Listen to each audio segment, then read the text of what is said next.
भक्तजनों प्रेम से बोलिए जय विष्णु नारायण।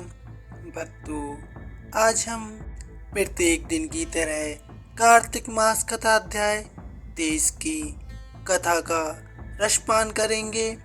तो इसलिए भक्तजनों कथा का संपूर्ण रसपान करिएगा, साथ ही चैनल को लाइक शेयर सब्सक्राइब भी करिएगा और कमेंट में अवश्य लिखिए जय विष्णु भगवान।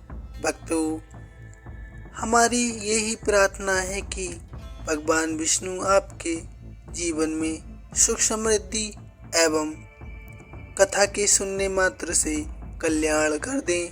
कथा सुनते वक्त आपको विष्णु भगवान का मनन करना चाहिए।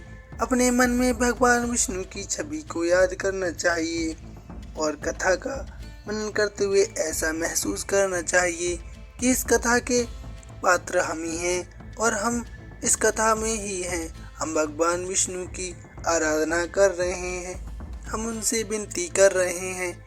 तो भक्तों, इस तरह का भाव बनाकर कथा का रसपान कीजिए। 23वां अध्याय मैं वर्णन करूं। आंवला तुलसी जान, पढ़ने या सुनने से कमल होता जग का कल्याण। नारद जी राजा से बोले, यही कारण है कि कार्तिक मास के व्रत उद्यापन में तुलसी की जड़ में भगवान विष्णु की पूजा की जाती है। तुलसी भगवान विष्णु को अधिक प्रिय बताई गई है और ये भगवान विष्णु को बहुत ही प्रिय और प्रीति प्रदान करने वाली मानी गई है। राजन, जिसके घर में तुलसी वन है वह घर तीर्थ के स्वरूप है, वहाँ पर यमराज के दूत भी नहीं आते हैं। तुलसी का पौधा सदैव सभी पापों का नाश करने वाला है तथा अभिष्ट कामनाओं को देने वाला है। जो श्रेष्ठ मनुष्य तुलसी का पौधा लगाते हैं वे यमराज को नहीं देखते हैं, नर्मदा का दर्शन करते हैं।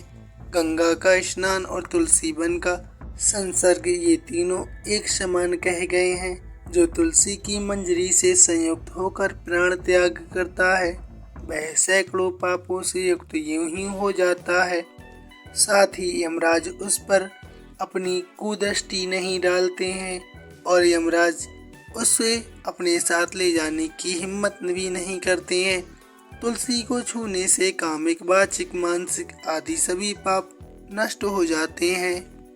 भक्तजनों, जो मनुष्य तुलसी दल से भगवान का पूजन करते हैं वह पुनः गर्भ में नहीं आते हैं, अर्थात जन्म मरण के चक्र से छूट जाते हैं। तुलसी दल में पुष्कर आदि समस्त तीर्थ, गंगा आदि नदियां जैसे विष्णु प्रवर्ती सभी देवता निवास करते हैं। हे राजन, जो मनुष्य तुलसी के काष्ठ का चंदन लगाते हैं उन्हें सहज ही मुक्ति प्राप्त हो जाती है और उनके द्वारा किए गए पाप उनके शरीर को छू भी नहीं पाते हैं। प्रिय भक्तजनों, जहाँ तुलसी के पौधे की छाया होती है वहीं पितरों की तृप्ति के लिए श्राद्ध भी करना चाहिए। जिसके मुख में, कान में और मस्तक पर तुलसी का पत्ता दिखाई देता है उसके ऊपर यमराज की भी दृष्टि नहीं डाल सकते। फिर दूतों की क्या बात करें। जो प्रतिदिन आदर पूर्वक तुलसी की महिमा सुनता है वह सब पापों से मुक्त हो ब्रह्मलोक को जाता है। इसी प्रकार आंवले का महान वृक्ष सभी पापों का नाश करने वाला है। आंवले का वृक्ष भगवान विष्णु को बहुत ही प्रिय है। इसके स्मरण मात्र से ही मनुष्य गोदान का फल प्राप्त करता है। जो मनुष्य कार्तिक में आंवले के वन में भगवान विष्णु की पूजा तथा आंवले की छाया में भोजन करता है उसके भी पाप नष्ट हो जाते हैं। आंवले की छाया में मनुष्य जो भी पुण्य करता है वह कोटि गुना हो जाता है, अर्थात उसके पुण्य बढ़ जाते हैं। जो मनुष्य आंवले की छाया के नीचे कार्तिक में ब्राह्मण दंपत्ति को एक बार भी भोजन देकर स्वयं भोजन करता है वह अन्न-दोष से मुक्त हो जाता है। लक्ष्मी प्राप्ति की इच्छा रखने वाले मनुष्य को सदैव आंवले से स्नान करना चाहिए। नवमी अमावस्या, सप्तमी, संक्रांति, रविवार, चंद्र ग्रहण तथा सूर्य ग्रहण के दिन आंवले से स्नान नहीं करना चाहिए। भक्तजनों, जो मनुष्य आंवले की छाया में बैठकर पिंडदान करता है उसके पितृ भगवान विष्णु के प्रसाद के द्वारा मोक्ष को प्राप्त होते हैं। जो मनुष्य आंवले के फल और तुलसी दल को पानी में मिलाकर स्नान करता है उसे गंगा स्नान का फल मिलता है।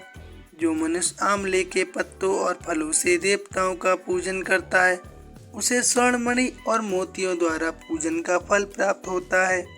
कार्तिक मास में जब सूर्य तुला राशि में होता है तब सभी तीर्थ ऋषि देवता और सभी यज्ञ आंवले के वृक्ष में वास करते हैं। जो मनुष्य त्रयोदशी तिथि को तुलसी दल और कार्तिक में आंवले की छाया में बैठकर भोजन करता है उसके 1 वर्ष तक अन्न संसर्ग से उत्पन्न हुए पापों का नाश हो जाता है। जो मनुष्य कार्तिक में आंवले की जड़ में विष्णु जी का पूजन करता है उसे श्री विष्णु क्षेत्रों के पूजन का फल प्राप्त होता है। आंवले और तुलसी की महत्व का वर्णन करने में भी ब्रह्मा जी भी समर्थ नहीं है, इसलिए धात्री और तुलसी जी का जन्म कथा सुनने से मनुष्य अपने वंश सहित भक्ति को पाता है। और भक्तों सत्यता तो ये है जो सच्चे मन और सच्चे भावना से भगवान श्री हरि जो भक्त वत्सल हैं उनको ध्याता है उसकी सारी मनोकामना संपूर्ण हो जाती है। इसलिए भक्तजनों हमें जरूर ध्याना चाहिए। श्री कृष्ण गोविंद हरे मुरारी, हे नाथ नारायण वासुदेवा। श्री कृष्ण गोविंद हरे मुरारी, हे नाथ नारायण वासुदेवा। आपको कोटि कोटि नमन। हमारी गलतियों की क्षमा करना, हमारे काम सभी संपूर्ण करना, हमारे परिवार को सुख में रखना। हे भगवान हमारी गलती की क्षमा करना, हम आपकी शरण में हैं।